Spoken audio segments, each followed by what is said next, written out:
With Hurricane Irma coming to Florida, we thought that we should put together a little bit of an update video for all of, well, not all of, but some of the people that we were able to get a hold of in Florida who we visited.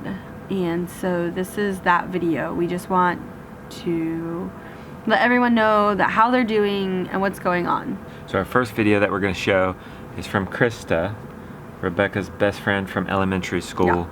We helped her start if you remember right, we helped her start a sweet potato in her kitchen that she ended up putting in her yard. She started, pineapple. Okay, and she planted some trees. She did, a banana tree and something else too. I can't remember. Here's her update.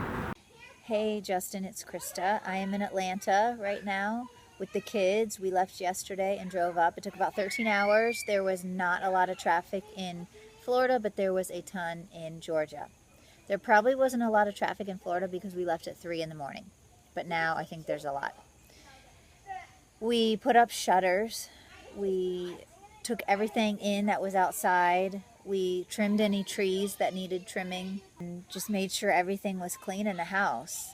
I hate leaving Jody there, but we felt it was best. It's a really hard decision, but that was what we thought was best for our family. So he's there finishing up today anything at work and anything at our house that needed to be done.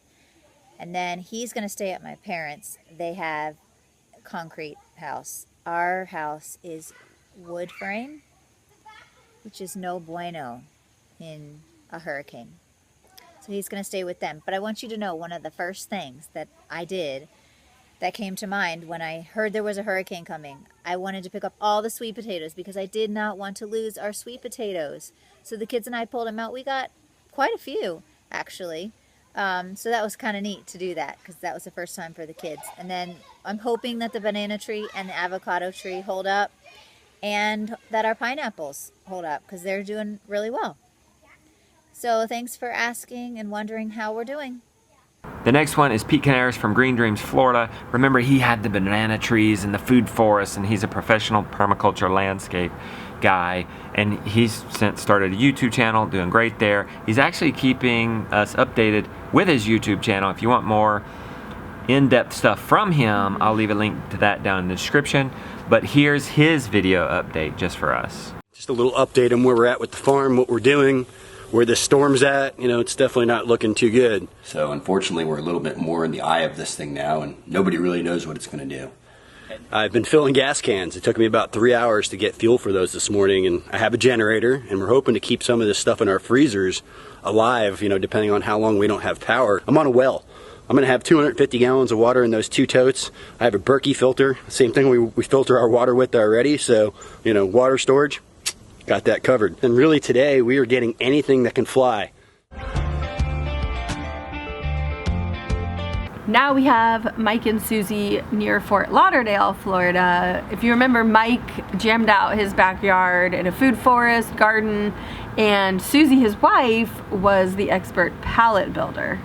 Hi Justin, it's Mike, Susie, and Claudia saying hi from Florida, telling you a little bit of what we did to prepare for Irma coming over. Yesterday we spent most of the morning putting out the plywoods on the windows, so all the windows are boarded up. We are going to be using our rainwater collectors for toilet water after the storm comes and goes, so that's always a good thing. What we did back here in Oakland is we unscrewed a lot of the boards and we just put a lot of the loosest pieces right underneath the porch, which actually works great. And then we screwed in all the pallets, so everything else is inside underneath Oakland.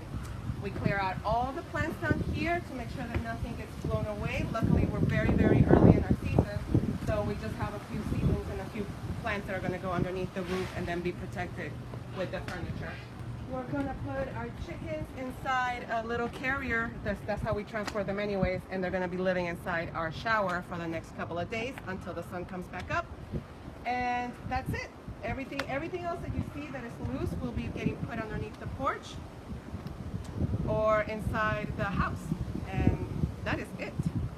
Next up we have Jenny and Kevin Pitts. They were from Bartow, Florida, and they had meat rabbits in a hutch, a small garden, and a chicken operation. Hey guys, We just want to give you guys a little bit of an update on the storm, and because we are in Central Florida, what we decided to do. Now, fortunately, her family had already planned for us to take a trip to Gulf Shores, Alabama, which is where we are now, standing on the beach. And everything's been great here. We have been a little concerned about how things are going to go for us at home. We did prepare for the storm before we left home. We did know that it was a very good chance and possibility that it would be heading straight over the state of Florida.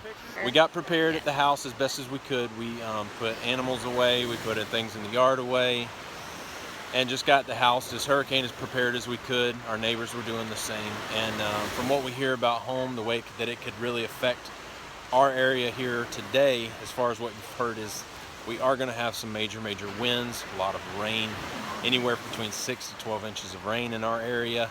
We're not really thinking it's going to flood too bad. It should be like a category, I think between a category 2 and 3 by the time it actually gets to where we are. That's what it says right now, which could definitely change, but they're projecting that to by the time it gets to us, right? Yeah, it could definitely change. So we're still kind of in the unknown about it, but we are out of town, we're out of state, we're in a safe place. So, and we encourage anybody that's down there, if they do ask you to leave for mandatory reasons, just do that. They don't take that stuff lightly. If they're asking you to leave, go ahead and do that, because like Rick Scott's been saying, we can replace stuff, but we can't replace our family members, and we can't replace ourselves. We can't rebuild lives. But so thanks for checking in on us. We really appreciate it. Hope you guys are having a great tour, and we love you guys, and we'll talk to y'all soon. Lastly, we have many of the fans' favorite Dennis from Full Circle Farm, him and his large family, running the dairy, the pigs in the forest, the meat chickens, the egg mobile. They are in north central Florida. He's not giving an update video, but I did call him, and he said, oh, we're preparing for something just in case. He's not too worried. He said in the last 100 years, two hurricanes have gone through here, where he is. He actually said he's the least touched area in Florida for hurricanes. And apparently everybody from South Florida is escaping to his area. So it must not be going to be so bad if everybody from where the hurricane's hitting is going to where Dennis and his family lives. He said that was the biggest excitement. Yeah. That everybody from South Florida is running to the safe haven where Dennis is. So nobody, I don't think, needs to worry about Dennis. No. But he's got his generator going just in case. Yep. So there's our update. Our thoughts are with the Floridians over 5,000 miles away. Even though we are far away, we are thinking of our farm friends and our other friends who are down there. And many of you who are watching, our heart goes out to you. Yes. Stay safe.